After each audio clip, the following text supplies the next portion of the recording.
bienvenue dans votre voyage à travers les arts, les spectacles et le lifestyle. Aujourd'hui, nous recevons Jonathan Demaillot, co-auteur du livre « Comment savoir si vous êtes juif ?»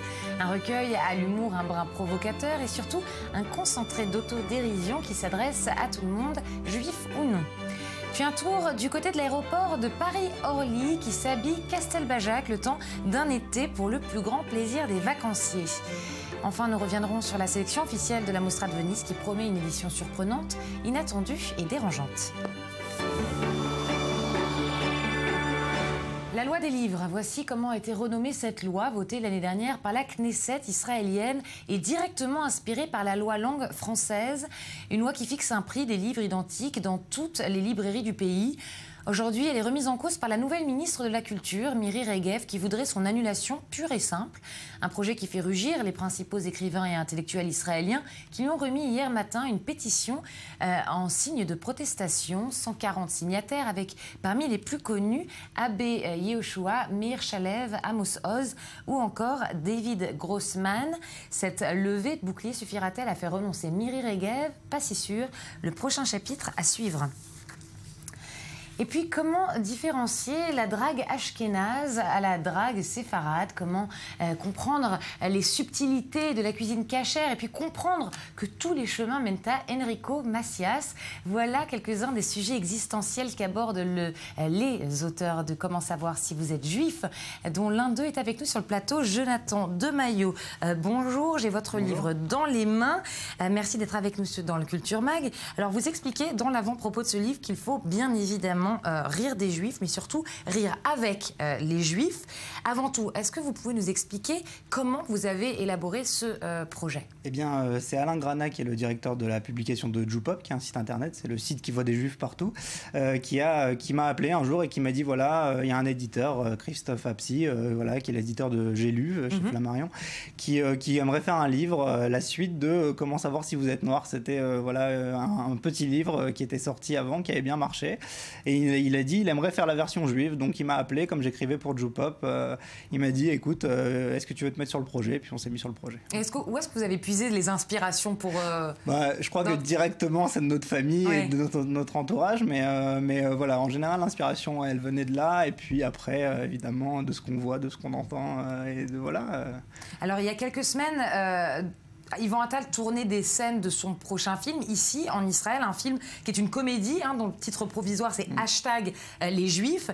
Il nous avait donné une longue interview, Yvan Attal, parce que pour lui, mettre en scène les clichés, c'était une matière de lutter contre l'antisémitisme, contre la montée de l'antisémitisme. Et c'est une démarche qui vous parle à vous? Oui, non, mais c'est sûr, mais je crois qu'on est dans le même combat. De toute façon, au final, le but, c'est de lutter contre les clichés. Et l'humour est le meilleur moyen pour lutter contre les clichés. Ce qu'on dit en préambule, voilà, on a décidé de l'utiliser de manière, d'une façon non retenue, voilà. C'est ça, il n'y a pas des moments où on se dit, là on va peut-être un petit peu trop loin. Jamais, on s'est jamais dit ça, on s'est jamais on s'est jamais censuré, notre éditeur nous a laissé une liberté totale, et au final, non, ça s'est bien passé, on a eu des bons retours. Est-ce que vous pouvez nous dire qu'est-ce qu'est la différence entre un cliché antisémite et un cliché, mais qui n'est pas du tout?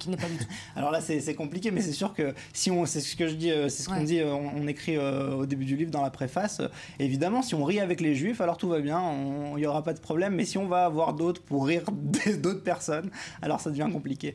Mais ça devient compliqué parce que c'est pas seulement qu'on se moque, c'est-à-dire qu'on écarte des gens du rire. Et je pense qu'il faut rire ensemble. Et quand on rit ensemble, voilà, ça doit rassembler. Alors, on va regarder quelques exemples tirés de votre livre, des exemples très drôles. D'abord, tous les chemins mènent à Enrico Macias. On va voir à quoi ça ressemble. Alors, expliquez-nous un petit peu. Alors voilà, bon, ça c'est une blague entre nous. Enfin, entre nous. Je pense que tous les juifs connaissent ça. Tous les juifs savent que Enrico Macias c'est un peu de sa famille. Et au final, voilà, tout le monde a un lien à Enrico Macias par voilà, son boucher. Voilà, c'est donc les 6 degrés de séparation entre toute la communauté juive. Et Enrico Macias, qui est sûrement au centre de tout, au final. On va en voir un autre de ces extraits, un texto de mère juive. Alors oui, il y a des textos de mère juive qui jalonnent le livre, donc voilà, il y en a plusieurs, je ne sais pas lesquels vous avez choisi. Alors voilà. maman ne fait pas de viande ce soir pour Shabbat. Pourquoi? Tu veux manger un yaourt en dessert? Non, je suis végétarien. Mon fils, j'aurais préféré que tu sois gay. Voilà, oui, c'est vrai que pour une mère qui fait manger des boulettes tous les vendredis soirs à une mère séfarade à son fils, c'est quand même compliqué de le voir végétarien. Donc voilà, c'est pour ça qu'on trouvait ça marrant de dire qu'elle aurait préféré plutôt qu'il soit gay plutôt que... Voilà, alors le livre en est bourré de ces petits sketchs, oui, finalement, oui, ces petits sketchs en pages. On a aussi 10 commandements, les 10 vrais commandements, qui sont évidemment des faux commandements. Voilà, donc on trouvait ça très drôle de faire parler à Kadosh Baruch Hu, comme on dit. Alors, comment savoir si vous êtes juif? C'est aux éditions J'ai lu. Merci voilà. Jonathan Demaillot d'avoir été avec nous aujourd'hui. Eh bien, écoutez, avec plaisir. Voilà. Merci à vous.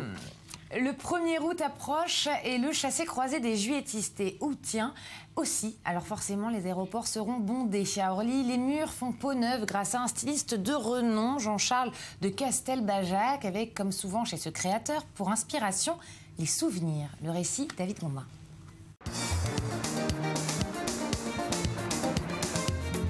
Lieu de transit, de séparation, de retrouvailles, promesses de vacances au lieu de l'anonymat. Un aéroport, c'est tout ça à la fois. En chacun d'entre nous, l'aéroport réveille des souvenirs proches ou lointains. Des souvenirs qui n'ont pas manqué d'inspirer le créateur Jean-Charles de Castelbajac. On a un joli projet sur les émotions des voyageurs, sur l'idée de la cristallisation de cet espace-temps qui est ce no man's land un petit peu, qui est l'aéroport. Donc il y a comme ça un appel à émotion, voilà ce que je fais. Un projet ambitieux, à terme c'est toute la façade du terminal d'Orly Sud qui sera redorée. À 14 km de Paris, cet aéroport, inauguré en 1961, fut un symbole des 30 Glorieuses. Un lieu qui réveille de nombreux souvenirs chez Castelbajac lui-même. Avec mes amis de ADP, on a décidé de colorier l'aéroport par lequel je suis arrivé de Nice quand j'étais petit garçon à l'âge de 7 ans. Et j'étais né à Casa et mon premier aéroport, ça a été celui-ci. S'il y a bien un aéroport sur lequel je veux intervenir, c'est Orly Sud. Parce que c'est la porte du soleil aussi. C'est la porte du Maghreb, c'est la porte des Caraïbes. C'est donc... j'ai interrogé beaucoup de gens qui partaient et qui me disaient oui, dès qu'on arrive à Orly Sud, on est presque à la maison. Donc il y a cette idée de porte du soleil que j'aimerais bien traduire. Quel enfant n'a jamais griffonné sur les murs? Jean-Charles de Castelbajac a, lui, la chance de le faire en toute légalité. Le but, promouvoir l'aéroport dans l'Hexagone, surtout à l'étranger. Pour ce coup d'essai, la direction de l'aéroport a prévu un espace pour que l'artiste et styliste laisse libre cours à son imagination. Alors aujourd'hui, on n'a rien contrôlé, on laisse l'artiste faire. Donc si ça s'est disséminé partout, il y avait des endroits qu'on avait imaginés, il se les a appropriés. D'autres qu'on ne pensait pas qu'il utiliserait, il a dit j'ai envie de dessiner là. On lui a proposé d'aller dessiner à certains endroits, il a dit non, moi c'est pas cet endroit-là qui m'intéresse. Je crois qu'il faut laisser l'artiste vraiment prendre possession du lieu. Prochaine étape, dès le 17 août, les passagers pourront partager les souvenirs sur le site de l'ADP. Objectif, créer un lien privilégié avec les usagers. Donc vous allez sur #WelcomeStories ou vous allez sur le mini-site adp.fr et vous allez à un moment pouvoir raconter les histoires en tant que passager. L'artiste va se les approprier et si ensuite il choisit vos histoires, vous pourrez gagner un dessin exclusif de Castelbajac. 200 mètres de long pour 17 de hauteur, la création de l'une des plus grandes fresques au monde est en marche et inspirée de souvenirs venus de tout horizon. Préparez-vous au décollage artistique.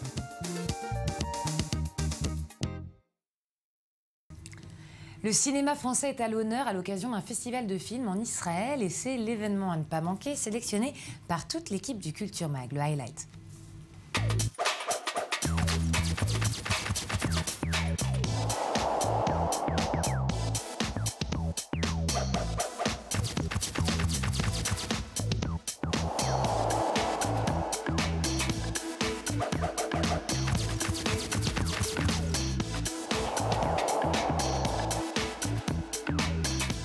La comédie à la française à l'honneur en Israël.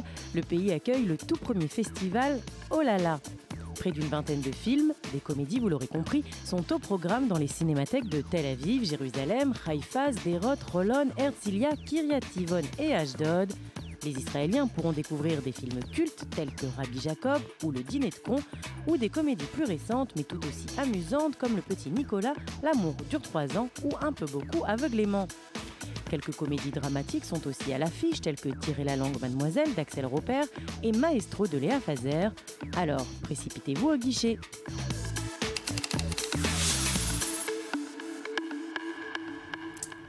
On connaît désormais la sélection officielle de la 72e Mostra de Venise. Le festival se tiendra du 2 au 12 septembre prochain. Son programme a été annoncé hier et on retrouve 2 films israéliens dans la liste des films sélectionnés hors et en compétition. Sandy Fortis, vous êtes venue nous en parler. Effectivement, Laetitia, nous l'avons appris hier, vous venez de le dire, 2 films israéliens seront projetés à la prochaine Mostra. Il s'agit de Mountain de Yael Kayam et de Rabin The Last Day d'Amos Gitaï qu'on a souvent vu à Venise. Son dernier film dans lequel joue Yael Abekassis raconte le dernier jour de la vie de l'ancien Premier ministre israélien Yitzhak Rabin, assassiné le 4 novembre 1995. Alors Rabin The Last Day fait partie des 21 films en compétition. Mountain de Yael Kayam, lui, fait partie de la catégorie Horizon.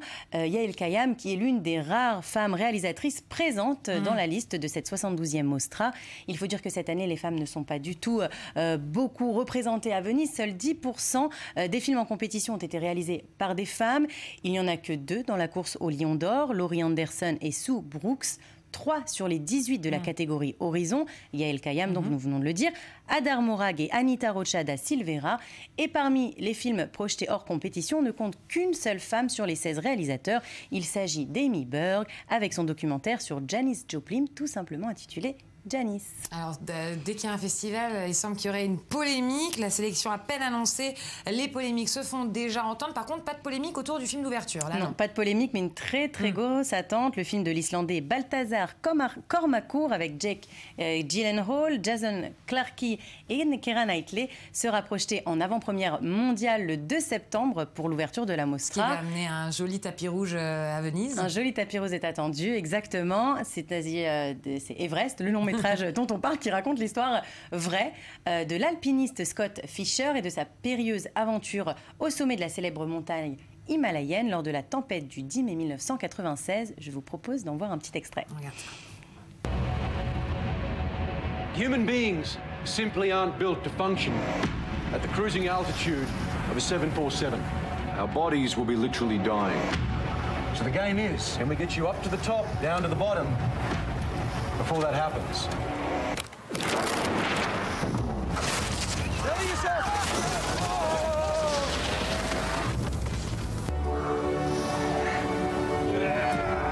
Hello, welcome to base. Rob, where are you? I'm on the top of Everest, Helen.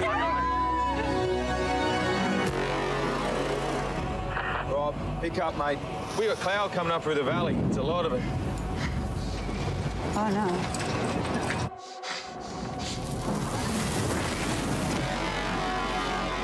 We got people stranded up there and storm is getting worse. We got a problem. We're out of gas, Doug. Just go. No, I'm not leaving you behind. Come on. I don't want to die, man. Can you hear me? Rob? You've got to get moving. Voilà donc pour ce film d'ouverture hors compétition. Des films français à Venise Oui, Sandy 2 films sont en liste pour le Lion d'Or de films français, à commencer par L'Hermine de Christian Vincent avec Fabrice Lucchini et Marguerite de Xavier Giannoli avec Catherine Fro. Alors, elle incarne une femme très très riche de la Belle Époque qui joue les divas et insiste pour chanter à chacun de ses galas de charité. Seul problème, elle a une voix de crécelle et ça s'entend. C'est une castafiore qui est inspirée d'un personnage qui a vraiment existé, une américaine du nom de Florence Foster Jenkins. On regarde ce que ça donne. Et maintenant, le moment que nous attendons tous. La baronne Marguerite Dumont.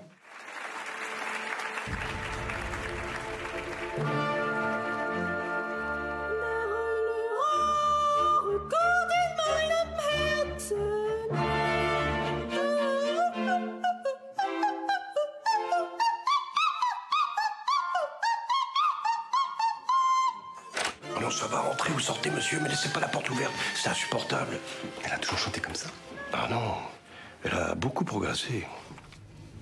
Alors, il semblerait qu'il y a aussi, lors de cette 72e édition du Festival de Venise, une grosse présence italienne. Tout à fait, exactement comme à Cannes. Pas moins de 4 films italiens ont été sélectionnés pour cette édition.